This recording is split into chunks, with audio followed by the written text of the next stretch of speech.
다가오는 10월 25일과 26일에 세계로 뻗어나가는 한국 콘텐츠 스타트업들을 위한 페스티벌 2022 스타트업콘이 코엑스와 온라인을 통해 열립니다. 특히 26일에는 글로벌 진출을 꿈꾸는 콘텐츠 스타트업들이 총 상금 1억 원을 놓고 경쟁을 하는 배틀필드 공개 오디션이 펼쳐지는데요. 슈미트의 장원준 심사위원님과 같이 배틀필드 본선 진출팀 사업 계획서를 같이 보면서 주요 관전 포인트, 콘텐츠 산업의 트렌드 한번 알아보도록 하겠습니다.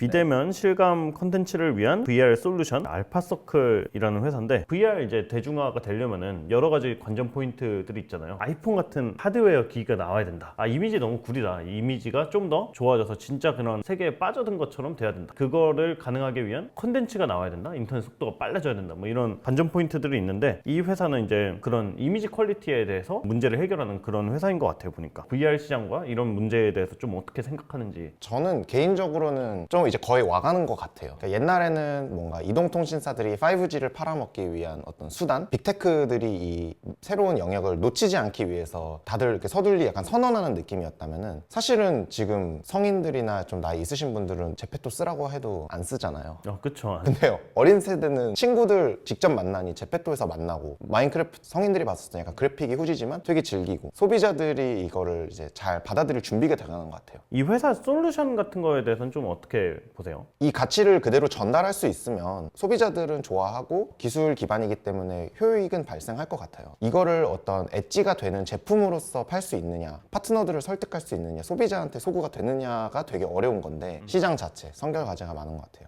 인프라, 기기, 이용자 이런 것들이 아직 다 설득이 덜 된, 시대의 흐름을 놓치고 싶어 하지 않는 빅테크, 엔터테인먼트사 이런 것들이 아직 끌어가고 있는 업계라서 그런 쪽과 연관이 있는 투자자들은 시장 확대가 이제 당연해 보일 수 있는데, 저희는 상장사로 돈 벌려고 하는 투자사기 때문에 저희는 아직은 좀 시기상조일 수도 있겠다라고 생각하고 있어요. 어떻게 될지 모르기도 하고. 네네. 매직리프 뭐 이런 데 투자 받을 때 엄청 투자가 됐다가 이제 내년이 이제 VR을 원년이다 계속 미뤄져가지고 이제 원년 얘기가 안 나오기 시작을 했어. 도대체 이 원년은 언제 오고 우리는 어느 타이밍에 이 업계로 뛰어들거나 이제 투자를 해야 될 것이냐. 근데 생각을 해보면 아이폰은 원년이 있잖아요. 테슬라는 원년이 있나요? 전기차는? 전기차 뭐 테슬라 처음 나왔을 때 아닐려나? 네, 근데 그렇지 않은 것 같거든요. 양산돼가지고 모두가 타고 다니진 않았으니까 어떻게 보면 이미 온 걸 수도 있지 않을까? 그러니까 뭔가 원년이 있는 업계가 생각보다 없다.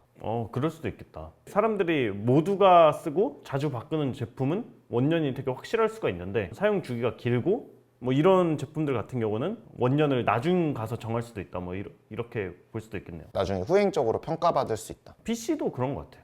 그러네. 그건 맞네요. 95년이죠. 윈도우 95가 제일 잘 됐으니까. 글로벌 외국어 학습자를 대상으로 라이브 오디오로 언어 교환을 해주는 플랫폼이라고 하고, 약간은 좀 클럽하우스 같기도 하고, 앱 론칭하고 한 5개월 정도 만에 유저가 글로벌하게 한 16만 명 정도 모였고 투자도 받고 이렇게 성장을 하고 있는 회사라고 합니다. 확실히 숫자를 만든 회사다 보니까 숫자를 강조할 수 있어서 너무 멋있다.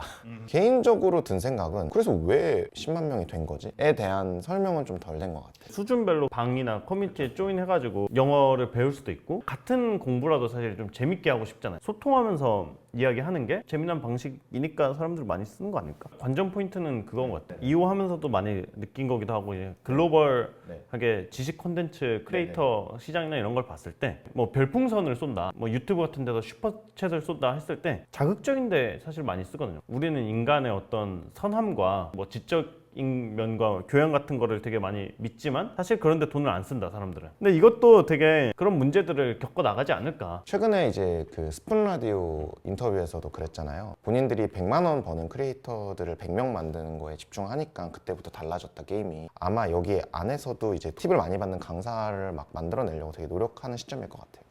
예간 IT라는 회사인데 실사 맵 기반 웹 메타버스라고 돼 있는데, 제가 봤었을 때는 이제 마켓 포지셔닝 페이지 한 장이 딱 본인들의 그 가치를 보여주고 있는 것 같은데, 샌드박스, 로블록스, 제페토는 디자인적으로 핏하고 이쁘장하고 이제 앱의 형태라면은, 이 스노발은 현실을 모바일이 아닌 컴퓨터라는 형태로 이제 돌아볼 수 있게 하는 서비스라고 보시면 될 것 같은데요. 결국은 이렇게 갈 거라고 생각을 해요. 그러니까 사실 마인크래프트도 그런 형태로 구성을 한 게 소비자들이 가장 좋아할 것 같아서가 아니라 만든 당시에는 그래픽이 그 정도 수준밖에 안 돼서일 거거든요. 결국은 이제 점점 더 현실성이 높아질 거라서 저는 시장의 트렌드는 맞을 거다. 그런데 방향이 중요한 것보다는 타이밍도 중요하니까 지금 그 타이밍일까는 잘 모르겠어요. 프로젝트 협업 현황 이런 것들을 보니까 뭐 CJ, 뭐 구글, 젠틀몬스터 뭐 이런 데들하고 협업을 하고 미국 이제 부동산 중개 플랫폼하고도 이제 협업을 하고 있더라고요. 이거 보니까 이제 사무실 스캔을 하고 있는 거예요. CJ 뭐 미팅룸 뭐 이런 거 신사옥 이런 거 스캔하고 자료만 보고는 좀 이야기하기는 어려운데 사실은 이게 B2B 회사인 거거든요. 그러니까 매출을 어떻게 보면 기업들한테 내고 있는 거니까 사실은 그 기업들의 니즈들의 설명을 좀 더 자세히 해줬으면은 저희가 좀 더 파악하기 좋았을 것 같기는 해요. 제페토에 막 구찌나 YG나 이런 곳들이 되게 돈을 많이 내고 이제 입점이나 협력을 하고 있는데 그것들은 어떻게 보면 제페토의 유저를 위해서 어떻게 돈을 쓰는 거잖아요. 그들한테 더 빨리 이제 다가가기 위해서 이 스노우볼 자체는 되게 다른 포지션으로 이 B2B 협력과 관계들을 끌어가고 있을 거라서 사실 그 포인트가 뭘지 파트너들이 얼마나 만족하고 있을지 그런 것들이 되게 궁금합니다.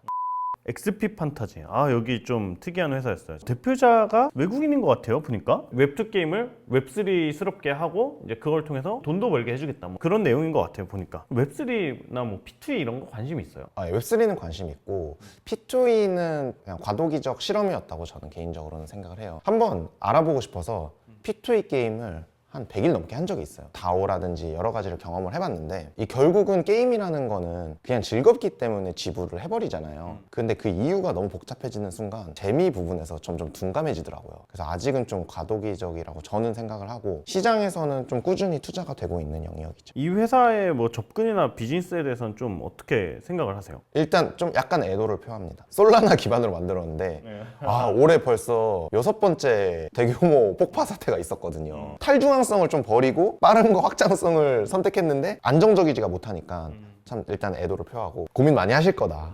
제 올드 패션인지 잘 모르겠는데 캐주얼하게 게임을 즐기는 아마추어 게이머들이 게임을 통해 돈을 벌 수 있는 기회가 한정적이다. 캐주얼하게 게임을 하는 아마추어 게이머들이 왜 돈을 벌어야 되지? 그게 이제 그쵸. 그게 이제 웹3의 어떤 그 묘미이자 싫어하는 사람들은 되게 싫어하고 좋아하는 사람은 되게 좋아하게 만드는 딱 그 한마디인 것 같아요. 이게 금융 기술이잖아요, 웹3가. 세상 모든 만물을 이제 금융화하는 그런 기술인 건데 이것 때문에 아직 그냥 푹 젖어들지 못하겠어. 저는 이제 최근에 이제 웹3 회사에 하나를 투자를 했고요. A4X라는 회사였고 투자하게 된 배경은 시대는 바뀐다고 믿어요. 지금 10대, 20대가 되고 있는 분들은 확실히 이 고민을 해요. 이래서 나한테 돌아오는 게 뭐지? 잘하면은 저 회사가 아니라 나한테 도움되는 거 뭐지? 이거 축적되는 거야? 어쩌면 생각의 필터가 하나 더 들어가요. 근데 엄밀히 말하면은 이게 그 웹2 게임들한테 결국은 이게 제휴가 돼야 되고 그들한테 적절한 밸류를 줘야지 이게 협업이 되고 자기들이 주장하는 걸 다 할 수 있을 텐데 어떻게 그걸 뚫어낼 수 있을까는 되게 이제 어려운 문제인 것 같아요. 3D 패션 메타버스. 이 분야의 미래에 대해서 좀 어떻게 보는지. 우리나라가 해외보다 약간 느린 거는 저는 다 인정해야 될 부분이라고 생각을 하는데 이제 해외 쇼핑몰들을 써보면은 그 차이를 많이 느낄 수 있는데 가상 실작해보고 이런 것들이 대부분 다 모듈화돼서 꽤 들어가 있어요. 그러니까 뭐 아마존이나 이런 약간 보편적인 커머스들은 아니고 자기들의 명확한 고객이 있는 어떤 회사들이 이제 좀 그런 것들이 많이 되어 있는데 아무래도 그거를 이제 B2B로 제일 잘 해주는 회사 중 하나로 포지셔닝에 있는 것 같습니다. 누가 봐도 잘 될 수 있는 아니면 사람들이 필요하고 효율을 느끼는 시장은 사실은 경쟁 우위를 뭘로 가져가느냐가 되게 핵심인 것 같아요. 사실은 여기 나오시면 안 되는데 반칙하신 게 아닌가. 실제로 쇼핑몰들이 쓴다는 건 결국 효과가 있다는 거거든요. 자기들도 이런 도입을 하는데 되게 골치 아프고 협의 어렵고 이런 것들이 있었는데 그 단계를 벌써 건너가서 실제로 어떤 업체들이랑 경쟁해가지고 자기들이 더 잘하는지가 궁금하기는 하는 거죠. 주식회사 단밀. 유명한 회사예요, 이 회사도. 우리가 평소에 보는 컨텐츠들 이런 거를 많이 만든 회사예요. 근데 또 동시에 뭐 그런 생각은 들죠. 그래서 스타트업이냐, 영상 프로덕션이나 아니면 크리에이티브 집단 이런 것처럼 매출을 내기도 좋고 이익도 나는데 기하급수적인 성장을 하기는 어려운 약간 그런 업이 베이스로 깔려 있는 거잖아요. 그쵸. 지금 자기들한테 들어온 용역의 개수를 100배 늘릴 순 없고 한 사람당 100배 더 받을 수 없고. 근데 이 회사가 워낙 잘하는 회사기 때문에 그 기하급수적인 성장을 플랫폼을 만들어가지고 하겠다고 이제 계획을 세우신 것 같아요. 온오프라인 상호작용 경계를 허무는 이제 메타버스 플랫폼 루나폴이라는 거를 내놓겠다. NFT 플랫폼, 예술 플랫폼도 내놓고 현재 사업은 너무 잘하고 계시고 역량이 끝내주는데 IR 피칭을 듣거나 할 때 아 맞아 이거야 이런 약간 그런 쇼? 네. 데모 같은 거를 조금 보여주시면은 아, 이렇게 잘하는 팀이 이렇게 성장할 수도 있겠나 이런 게 보이지 않을까 뭐 그런 생각을 해봤어요. 좋은 미디어 업체나 이제 공연 쪽에 관련된 업체에서 웹3를 묻히기 시작했는데 이런 체질 전환이 가능하냐가 이제 제가 봤었을 때 되게 궁금합니다. 비디오 몬스터라는 회사인데 AI 영상 분석 기반의 브이로그를 자동 제작해주는 앱이라고 해요. 이 영역이 진짜 무서운 게 최근에 그 제너레이티브 AI 보셨어요? 요새 이미지 막 키워드 치면 만들어지는 거 보고 게티 이미지 주가가 바로 폭락했거든요. 그거 딱 출시되자마자 결국은 유저를 갖고 뭔가를 하는 게 더 이상 의미 없어지는 거 아니냐. 다 자동 제작될 수 있는데 약간 진짜 기술의 위협을 받는 영역이라서 브이로그를 하는 이미지를 뭔가 AI로 생성할 수도 있는 시대가 아닌가 지금은? 네, 저 두렵습니다.